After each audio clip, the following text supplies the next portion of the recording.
Во Унгарија уште најмалку една недела ќе бидат на сила рестрикциите воведени поради пандемијата со COVID-19. Ограничувањата ќе претрпат промени само кога бројот на вакцинирани унгарци ќе надмине 1/4 од населението, вели премиерот Виктор Орбан. Третиот бран е уривање на рекорди. 213 лица починале само во четвртокот, 1174 хоспитализирани пациенти на респиратор со COVID.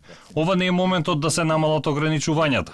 Постојат големи шанси да бидеме без епидемиолошки ограничувања летово. Унгарските болници имаат скупно 1618 легла опремени со респиратори и речиси уште 11.000 слободни кревети. Орбан додава дека остварил средба со медицинските лица, кои со максимални сили се обидуваат да спасат сечи живот. Секаде каде што има проблеми ќе бидат решени со централна помош, рече Орбан. Бројот на вакцинирани лица ќе надмине 1,5 милиони денеска.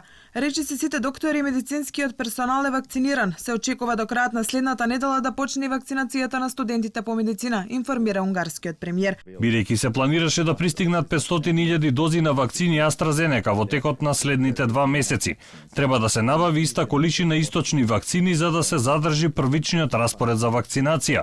Разговорите се во тек и големи се шансите на местото на вакцините од AstraZeneca да се направат нови договори за кинеската или руска вакцина. Повторното отворање ќе биде постепено. Неговите фази се усогласуваат со бројот на луѓе вакцинирани против коронавирус, вели Орбан.